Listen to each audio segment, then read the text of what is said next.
¿Cómo está, César? Buenas tardes, bienvenido.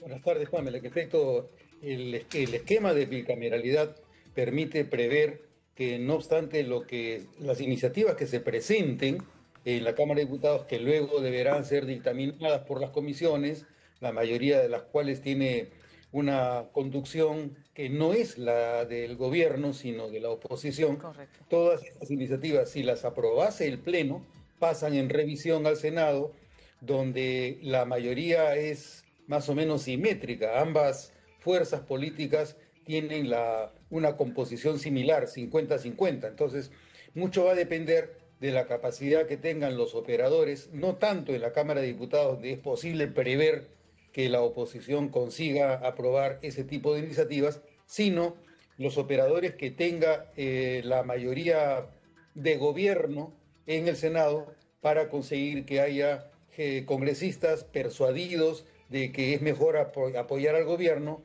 que apoyar las iniciativas de la Cámara de Diputados. Ese es el escenario que es resultado del diseño actual en el bicameralismo que tenemos, que no coincide con el bicameralismo histórico que hemos tenido en el Perú, Pamela. Quisiera que nos ayudes a entender, o sea, hacer esa comparación, porque la percepción es que tenemos una Cámara superpoderosa, indisoluble y que tiene la palabra final, o sea, que independientemente de lo que ocurra en diputados y lo técnico y justificados que puedan estar los proyectos que envíen, al final, si no van en la línea de lo que quiere el oficialismo, para bien o para mal, o sea, simplemente la última palabra la tienen ellos, ¿no? Es como hay como la percepción de que hay un claro desequilibrio, ¿no?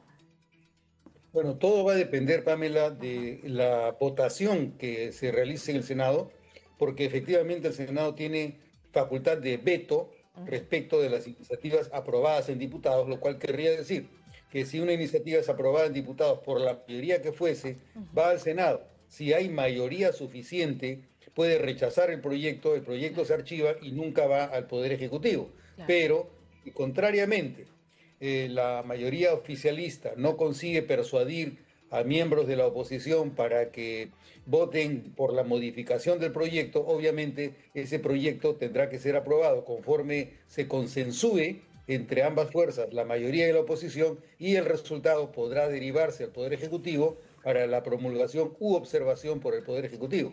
Correcto.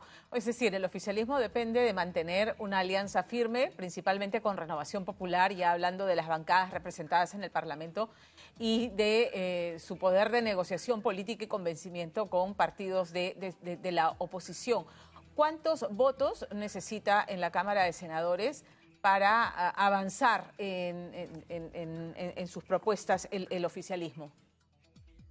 Pamela, va a depender del tipo de proyecto, porque si ¿Ya? se trata de un proyecto de reforma constitucional, bueno, las mayorías que exige la Constitución son de 2/3 Ujú. en cada una de las cámaras durante 2 legislaturas ordinarias sucesivas para que no vaya a referéndum. De lo contrario, es la mayoría absoluta del número de miembros de cada cámara Ujú. y en ese caso sí va a referéndum, si es una reforma constitucional, y de una manera similar las leyes orgánicas donde se exige la mayoría absoluta. Ujú. Pero si se trata de leyes ordinarias, es la mayoría simple. Ya. Entonces basta que haya la diferencia de un voto y Ok. con eso se consigue aprobar la iniciativa. Claro, ahí esa alianza con Renovación, con Renovación principalmente, va a ser fundamental para el oficialismo.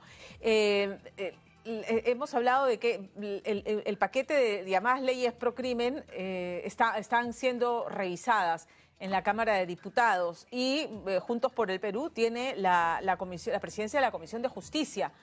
Correcto. ¿Es ahí a donde llegan siendo modificaciones que deben hacer o va a Constitución primero, que también está en manos de Juntos por el Perú? La decisión de a dónde van los proyectos de ley va a depender si se sigue la tendencia que se ha marcado en los últimos 30 años. La decisión la va a tener uno de los vicepresidentes a quien se asigne la competencia de derivar los proyectos a una Ujú. comisión. Todo va a depender de la materia. Si la Ya. materia es únicamente de justicia, solo justicia, pero si hay si hay un involucramiento de carácter constitucional, tendrá que pasar a Constitución. De acuerdo. Igualmente, si hay un problema de carácter económico, pasará a la Comisión de Economía también. Ujú. Generalmente no pasa más de 2 comisiones una Ya. iniciativa, la, Ujú. la, la tendencia general. Ujú. Digamos que además el ritmo del debate de estas y de la priorización de los proyectos y del trabajo en cada comisión lo va a poner quien tenga la presidencia en ese momento, ¿no? Bueno, el reglamento tiene un plazo para dictaminar los proyectos, Ya. pero la priorización sí depende del acuerdo que se adopte al interior de cada comisión respecto de las iniciativas presentadas. Obviamente, la prioridad número uno la va a tener las iniciativas presentadas por el Poder Ejecutivo con carácter de urgente, entre los cuales muy probablemente se incluya Las el facultades. proyecto de creación de facultades al Poder Ejecutivo, ¿no? De acuerdo. Y la presidencia de la Cámara de Diputados puede, una vez que lo recibe, o sea, lo tendría que mandar a Constitución y se puede desagregar, decir esto sí, esto no, y digamos, aprobar por ítems independientemente, o no tiene que aprobar el Bueno, paquete completo. claro, todo va a depender del dictamen. Si el proyecto de delegación de facultades se deriva a una sola comisión, esa comisión emite un dictamen y en el dictamen puede consignarse la aprobación de unas y no de otras alternativas contenidas en el pedido de delegación de facultades del Poder Ejecutivo. Si la comisión acuerda que se rechace en paquete o en bulto todo el proyecto de delegación de facultades, eso será lo que se tendrá que poner al voto en el Pleno.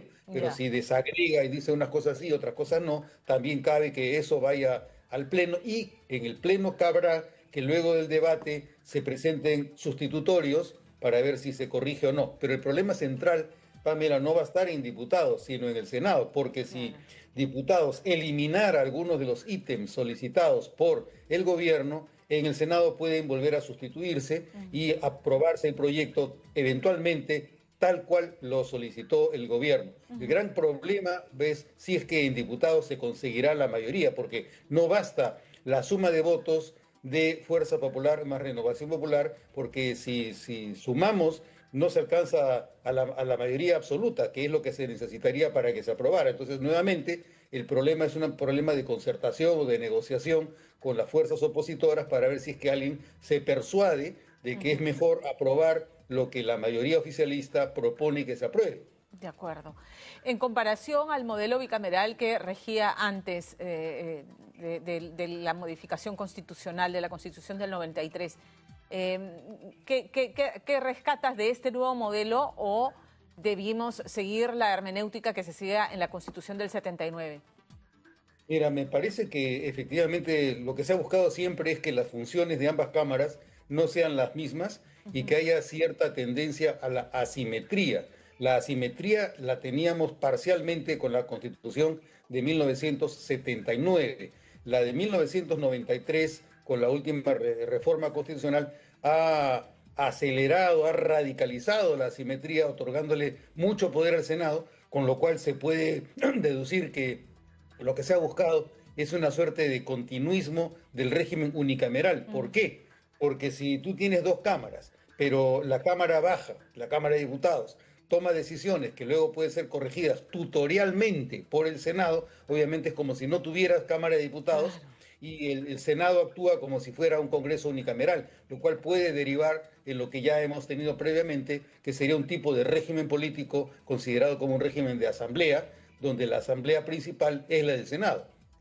De acuerdo. César, te agradezco mucho habernos atendido esta tarde. Buenas tardes, Pamela. Muchas Gracias. gracias. Buenas tardes.